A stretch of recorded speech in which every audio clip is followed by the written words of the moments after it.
Hi, എല്ലാവർക്കും നമസ്കാരം. അപ്പം നമുക്ക് കാറ്റത്തെ കിളിക്കൂട്ടിലെ നിധിയുടെയും സുധീഷിൻ്റെയും നാളത്തെ നല്ലൊരു കഥ കേൾക്കാം. എല്ലാ ദിവസവും ഉച്ചയ്ക്ക് തന്നെ ചാനലിലൂടെ വീഡിയോ അപ്ലോഡ് ചെയ്യുന്നതാണ്.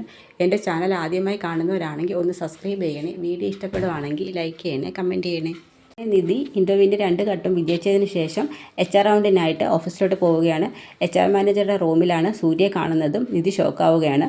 നിധിയെ കാണുന്ന സൂര്യ നിധിയോട് പറയുന്നുണ്ട്, എന്നെ വിവാഹം കഴിച്ചെന്ന് ഓസ്ട്രേലിയയിൽ താമസിച്ചിരുന്നുണ്ടെങ്കിൽ നിനക്ക് ഇപ്പോൾ എങ്ങനെ ബാഗ് നോക്കി ജോലിക്കായിട്ട് കഷ്ടപ്പെടേണ്ട കാര്യമുണ്ടായിരുന്നു നിധി. ഇപ്പോഴും നിന്നെ വിവാഹം കഴിക്കാൻ എനിക്ക് സമ്മതമാണെന്നൊക്കെ സൂര്യ നിധിയോട് പറയുന്നുണ്ട്. ഇതൊക്കെ കേൾക്കുന്ന നിധിക്ക് നല്ല ദേഷ്യം വരുന്നുണ്ട്. നിധി അവിടുന്ന് ജോലി വേണ്ടാന്ന് തന്നെ തീരുമാനിച്ചുകൊണ്ട് പുറത്തോട്ട് ഇറങ്ങി വരും. നിധിയെ കാണുന്ന സുധീഷ് ചോദിക്കുന്നുണ്ട്, നിധി എന്തായി, HR റൗണ്ട് വിജയിച്ചോ എന്ന് ചോദിക്കും. ഇല്ല, അവിടെ HR മാനേജർ റൂമിൽ ഇരുന്നത് അവനാണ്. എന്നെ വിവാഹം ആദ്യം ആലോചിച്ച് വന്ന ആ സൂര്യ എന്ന് പറയും. അവനോ?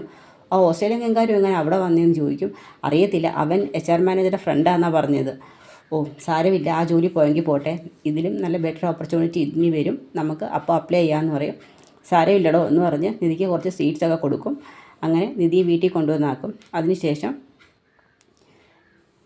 സുധീഷിന് ഒരു ട്രിപ്പ് കിട്ടും. അങ്ങനെ ആ ട്രിപ്പുമായിട്ട് സുധീഷ് പോവുകയാണ്. അതിനുശേഷം വേറൊരു വണ്ടിക്കകത്ത് അവിടെ വെച്ച് നിധിയുടെ അച്ഛൻ രാജീവിനെ കാണേണ്ട ഒരു സാഹചര്യം ഉണ്ടാവും. രാജീവിനെയും കൂട്ടിക്കൊണ്ടാണ് കാറിൽ വരുന്നത്. അതിനുശേഷം രാജീവ് നിധിയെക്കുറിച്ചുള്ള ഓരോ വിശേഷങ്ങളൊക്കെ സുധീഷ് രാജീവിനോട് പറയുന്നുണ്ട്. സുധീഷ് ഓരോന്ന് ചോദിച്ചിട്ടും രാജീവ് ശങ്കർ ഒന്നും സംസാരിക്കത്തൊന്നുമില്ല. എന്തെങ്കിലും സംസാരിക്കാമെങ്കിൽ ഒന്നുമില്ലെങ്കിലും എൻ്റെ ഭാര്യയുടെ അച്ഛനല്ലെന്ന് പറയും. ഭാര്യയുടെ അച്ഛനും അതിന് നിന്നെ ആരും എന്നെ മരുമോനായിട്ട് കൂട്ടിയിട്ടുണ്ട്. പറയാം, കൂടിപ്പോയ 7-8 ദിവസം അതിനുള്ളിൽ ഞാൻ എൻ്റെ മകളെ എൻ്റെ വീട്ടിൽ കൊണ്ടുവരും. അവൾ ഈ രാജീവ് ശങ്കറിൻ്റെ മകളാണെന്നുണ്ടെങ്കിൽ ഒരിക്കലും അവളെ കുപ്പത്തൊട്ടി താമസിക്കാൻ ഞാൻ അനുവദിക്കത്തില്ലെന്ന് പറയും. പിന്നെ അവളെ ഒരിക്കലും നിങ്ങൾ ഞങ്ങളുടെ വീട്ടിൽ നിന്ന് തിരിച്ച് കൊണ്ടുപോകത്തില്ലെന്ന് പറയും. ശരി, നമുക്ക് കാണാമെന്ന് പറയും. അങ്ങനെ അവർ തമ്മിൽ കാറിൽ വെച്ചൊരു വാഗ്വാദം നടക്കുകയാണ്. അതിനുശേഷം സുധീഷ് വീട്ടിലോട്ട് വരും. അവിടെ നിന്നാണ് നമ്മൾ കഥ പറഞ്ഞ് അവസാനിപ്പിച്ചത്. അതിൻ്റെ തുടർഭാഗമാണ് ഇന്ന് പറയാൻ പോകുന്നത്. വീട്ടിലെത്തുന്ന സുധീഷ് ഹരീഷിനോട് വിവരങ്ങളെല്ലാം പറയും. നിധിയുടെ അച്ഛനെ കാറിൽ വെച്ച് കാണാനിടയായെന്നും അവിടെ വെച്ച് തന്നെ നിധിയെ കൂട്ടിക്കൊണ്ട് പോകുന്നതൊക്കെ അദ്ദേഹം പറഞ്ഞിട്ടുണ്ടെന്ന് പറയും. ഇനി അദ്ദേഹം അങ്ങാനും നിധിയെ കൂട്ടിക്കൊണ്ട് പോകുന്നതൊക്കെ ഒരു പേടിയോടുകൂടി സുധീഷ് ഹരീഷിനോട് പറയും. അങ്ങനൊന്നും ആയിരിക്കത്തില്ല സുധീഷ് ഏട്ടാ, ചിലപ്പോൾ അദ്ദേഹത്തിൻ്റെ ഒരേ ഒരു മകളല്ലേ ഏട്ടത്തി, അത്രയും സാമ്പത്തികമൊക്കെ ഉപേക്ഷിച്ച് വന്നതില്ലേ, ചിലപ്പോൾ അതിൻ്റെ വിഷമം കൊണ്ടാണ് പറഞ്ഞായിരിക്കും. സുധീഷേട്ടാന്ന് ആലോചിച്ച് വിഷമിക്കേണ്ടെന്ന് പറയും. എങ്കിലും സുധീഷിൻ്റെ മനസ്സിൽ അതിങ്ങനെ കിടപ്പുണ്ട്. ഇനി എന്തെങ്കിലും പ്രശ്നമാകുമെന്നൊക്കെ ഒരു പേടിയുണ്ട്. കാരണം അതൊരു ഫേക്ക് മാരേജും ആയിരുന്നല്ലോ. അതിനുശേഷം പക്ഷേ ആ വെല്ലുവിളി ഒരിക്കലും രാജീവ് ശങ്കർ മറന്നിട്ടില്ലായിരുന്നു. രാജീവ് ശങ്കർ നേരെ നിധി താമസിക്കുന്ന സ്ഥലത്തോട്ട് വരുന്നുണ്ട്. പക്ഷേ വഴി ചോദിച്ച് മനസ്സിലാക്കാൻ മുൻപിൽ പെടുന്നത് സുഭാഷാണ്. സുഭാഷിനെ കാണുന്നതും രാജീവ് കുറേ കാര്യങ്ങൾ സംസാരിക്കുന്നുണ്ട്. അതിനുശേഷം പറയും, നിധിയുടെ അച്ഛനാണല്ലേ ഞാൻ, എൻ്റെ പേര് സുഭാഷ്, എൻ്റെ അനിയൻ സുധീഷാണ് നിധിയെ വിവാഹം കഴിച്ചിരിക്കുന്നത്, ഞങ്ങളുടെ വീട്ടിലാണ് നിധി താമസിക്കുന്നത് എന്നൊക്കെ പറഞ്ഞ് രാജീവ് ശങ്കറെ വീട്ടിലോട്ട് കൂട്ടിക്കൊണ്ട് വരികയാണ്. രാജീവ് ശങ്കർ കാണുന്നതും നിധി ഓടി വന്ന് അച്ഛാന്നൊക്കെ പറഞ്ഞ് കെട്ടിപ്പിടിക്കുകയാണ്. നിധിയെ കാണുന്നതും രാജീവ് ശങ്കറിന് വളരെയധികം സങ്കടമാവുന്നുണ്ട്. കാരണം അങ്ങനെ ഒരു സാഹചര്യത്തിലല്ല സ്വന്തം മകളെ കാണാൻ അദ്ദേഹം ആഗ്രഹിച്ചത്. പക്ഷേ എങ്ങനെയെങ്കിലും മകളെ കൂട്ടിക്കൊണ്ടുപോകാൻ വേണ്ടി മാത്രമാണ് അവിടെ വന്നിരിക്കുന്നത്. പക്ഷേ അതിൻ്റെ ഒരു വിഷമങ്ങൾ പുള്ളി പുറത്ത് കാണിക്കത്തില്ല. നിധിയുടെ അച്ഛനെ കാണുന്നത് എല്ലാവരും നല്ലോണം സ്വീകരിക്കുകയാണ്. എല്ലാവരും കുടിക്കാൻ ചായയൊക്കെ എടുത്തു കൊടുക്കും, സ്നാക്സും എല്ലാം കൊടുക്കും. പക്ഷേ എല്ലാവർക്കും ഒരു പേടിയുണ്ട്. കാരണം അന്ന് സാന്ദ്ര വന്നിട്ട് അങ്ങനെ ഒന്നും കഴിച്ചതോ ഒന്നുമില്ല. അപ്പോൾ അതിൻ്റെ ഒരു ഭയവും കിടപ്പുണ്ട്, ഇനി കൊടുത്താൽ കഴിക്കുമോ, അത്രയും കാശുകാരില്ലേ, അതിൻ്റെയൊക്കെ ടെൻഷൻ ഉണ്ടായിരുന്നില്ല. പക്ഷേ രാജീവ് അതൊന്നും കാണിച്ചില്ല. അവർ കൊണ്ടുവരുന്ന ചായ എല്ലാം കുടിക്കുന്നുണ്ട്, സ്നാക്സ് എല്ലാം കഴിക്കുകയൊക്കെ ചെയ്യുന്നുണ്ട്. അപ്പോഴത്തേക്ക് ഭാസ്കരൻ അങ്ങോട്ട് വരും. ഭാസ്കരനെയൊക്കെ നിധി പരിചയപ്പെടുത്തുകയാണ്. അങ്ങനെ നിധിയെക്കുറിച്ചുള്ള ഓരോ കാര്യങ്ങളൊക്കെ എല്ലാവരും സംസാരിക്കും. വളരെ നല്ല ക്യാരക്ടറുള്ള കുട്ടിയാണ് നിധി. അങ്ങനെ തന്നെയാണ് സുഭാഷ് ഉൾപ്പെടെ എല്ലാവരും പറയുന്നത്. അതൊക്കെ കേൾക്കുമ്പോൾ രാജീവിന് ഭയങ്കര സന്തോഷമാവും. അതിനുശേഷം പറയും, ഒരു കാര്യം ചെയ്യാം, ഇനി എന്തായാലും ഫുഡ് കഴിച്ചിട്ടല്ലേ പോത്തോളൂ, ഞാൻ ഫുഡ് ഉണ്ടാക്കട്ടെ എന്നൊക്കെ പറയും. പിന്നെ അതിനെന്താ, കഴിച്ചിട്ടേ പോത്തോളൂ എന്ന് പറയും. എന്താണ് ഇഷ്ടമുള്ള ആഹാരം എന്ന് ചോദിക്കും. എന്താണ് ഞാൻ ഉണ്ടാക്കി തരാമെന്ന് പറയും. അപ്പോഴും പറയും, അച്ഛാ സുഭാഷേട്ടൻ നല്ലൊരു പാചകക്കാരനാണ്, അച്ഛന് ഇഷ്ടമുള്ള ഫുഡ് പറഞ്ഞാൽ അത് ഉണ്ടാക്കി തരുമെന്ന് പറയും. അങ്ങനെ ബിരിയാണി ഉണ്ടാക്കാൻ അവർ തീരുമാനിക്കും. അങ്ങനെ ബിരിയാണിയൊക്കെ ഉണ്ടാക്കിക്കൊണ്ട് വരും. അങ്ങനെ എല്ലാവരും ഇലയൊക്കെ ഇട്ട് ഫുഡൊക്കെ കഴിക്കുക. അവിടുത്തെ കണക്കുള്ള ഡൈനിങ് ടേബിളൊന്നും ഇല്ലല്ലോ ഇവിടെ. അങ്ങനെ താഴെയിലാണ് ഇലയൊക്കെ ആയിട്ട് എല്ലാവരും ചേർന്ന് ഒരുമിച്ചിരുന്ന് ഭക്ഷണമൊക്കെ കഴിക്കും. ഭക്ഷണം കഴിഞ്ഞതിന് ശേഷം രാജുവിനൊരു ഫോൺ വരും. അത് നിധിയുടെ അമ്മ ഹേമയുടേതായിരുന്നു. അങ്ങനെ ഹേമയായിട്ടൊക്കെ സംസാരിക്കും. അരുണും ഹേമയും രാജീവ് എല്ലാവരും പ്ലാൻ ചെയ്തിട്ടാണ് രാജീവ് ശങ്കർ അങ്ങോട്ട് വന്നിരിക്കുന്നത്. പക്ഷേ അത് പുറത്ത് പറയത്തില്ല. എങ്ങനെ നിധിയെ കൂട്ടിക്കൊണ്ട് പോകാൻ വേണ്ടി മാത്രം. അങ്ങനെ സംസാരിച്ചതിന് ശേഷം നിധി വന്ന് ചോദിക്കും, അച്ഛ അമ്മയാണോ വിളിച്ചത്? അതെ, ഞാൻ ഇങ്ങോട്ട് വരുന്ന കാര്യം മാത്രമല്ലേ പറഞ്ഞിട്ടുള്ളൂ, ഇവിടുന്ന് ഫുഡ് കഴിച്ചൊന്നും ഞാൻ പറഞ്ഞിട്ടില്ല, താമസിക്കുമെന്നൊക്കെയാണ് ചോദിക്കുന്നത്. അച്ഛനെ പെട്ടെന്ന് തന്നെ അച്ഛന് പോകാമെന്ന് പറയും. അത് ചോദിക്കും, ഏയ് ഇന്ന് ഞാൻ പോകുന്നില്ല, ഇന്ന് ഞാൻ എൻ്റെ മോളുടെ കൂടെ ഇവിടെ നിൽക്കത്തേ ഉള്ളൂ, നമുക്ക് നാളെ ഒരുമിച്ച് പോകാമെന്ന് പറയും. ഒരുമിച്ച് പോകാൻ, അതേ മോളെയും കൂടി കൂട്ടിക്കൊണ്ട് പോകാനാണ് ഞാൻ ഇങ്ങോട്ട് വന്നതെന്ന് പറയും.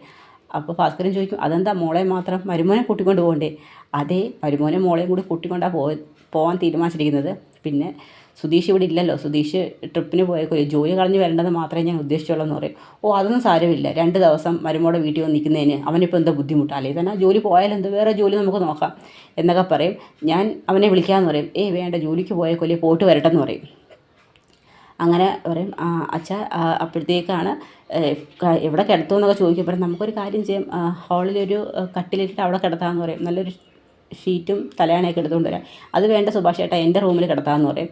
എൻ്റെ റൂം നല്ല വൃത്തിയായിട്ട് കിടക്കുമല്ലേ? ഓ മോളോടെ കിടക്കും, അത് സാരില്ല, ഞാനവിടെ കിടന്നോളാം എന്ന് പറയും. എങ്കിൽ ശരി, മോളിഷ്ടമെന്ന് പറയും. അങ്ങനെ രാജേഷ് അങ്ങനെ കിടക്കാനുള്ള ബെഡൊക്കെ ഒരുക്കിയിടാണ്. റൂമിലോട്ട് കയറുമ്പോൾ രാജേഷ് അങ്ങനെ നല്ല വിഷമം വരും. ആ ഒരു റൂം, വീട്ടിലെ റൂം അപേക്ഷിച്ച് നോക്കുമ്പോൾ ഒട്ടും സൗകര്യമില്ലാത്ത സ്ഥലമാണല്ലോ. എങ്കിലും മോൾ സന്തോഷമായിരിക്കുന്ന കാണുമ്പോൾ പുള്ളിക്കൊരു സന്തോഷമുണ്ട്. ആ സമയത്താണ് സുധീഷ് അങ്ങോട്ട് വരുന്നത്. രാജീവ് ശങ്കറെ കാണുന്നതും സുധീഷ് പെട്ടെന്ന് ആ പറഞ്ഞ കാര്യം ആലോചിക്കും. കൂടിപ്പോയ 7 ദിവസം, അതിനുള്ളിൽ ഞാൻ എൻ്റെ മോളെ എൻ്റെ വീട്ടിൽ തന്നെ കൊണ്ടുവന്നിരിക്കും. അവൾ രാജീവ് ശങ്കറിൻ്റെ മകളാണെന്നുണ്ടെങ്കിൽ എൻ്റെ വീട്ടിൽ തന്നെ അവൾ തുടർന്ന് താമസിക്കുമെന്നൊക്കെ പറഞ്ഞൊരു വെല്ലുവിളി ആണ് രാജീവ് ശങ്കറെ കാണുമ്പം സുധീഷ് ഓർക്കുന്നത്. ഉടനെ സുധീഷ് അങ്ങോട്ട് വരികയാണ്. കയറി വാ മോനെ എന്നൊക്കെ പറഞ്ഞ് രാജീവ് ശങ്കർ വിളിക്കും. രണ്ടുപേരും തോളത്തൊക്കെ ഇങ്ങനെ തട്ടുകയാണ്. പക്ഷേ സുധീഷിനെ ഇങ്ങനെ കൈ അമർത്തിയാണ് ഇങ്ങനെ പിടിക്കുന്നത്. അതിനകത്ത് തന്നെ എന്തോ ഒരു ദേഷ്യം സുധീഷിന് മനസ്സിലാവുന്നുണ്ട്. അപ്പോഴത്തേക്ക് രാത്രി കിടക്കാനുള്ള സൗകര്യങ്ങളൊക്കെ ഒരുക്കും. നിങ്ങളെ കൂട്ടിക്കൊണ്ട് പോകാനാ നിധിമോടെ അച്ഛൻ വന്നേന്ന് പറയും. കൂട്ടിക്കൊണ്ട് പോകാനാ? എനിക്ക് പറ്റത്തില്ല, എനിക്ക് ട്രിപ്പൊക്കെ ഉണ്ടെന്ന് പറയും. അതെന്തുവാ, രണ്ടുപേരും കൂടി 2 ദിവസം മോളെ വീട്ടിൽ പോയി നിന്നിട്ടൊക്കെ വന്നാൽ മതി എന്നൊക്കെ പറയും.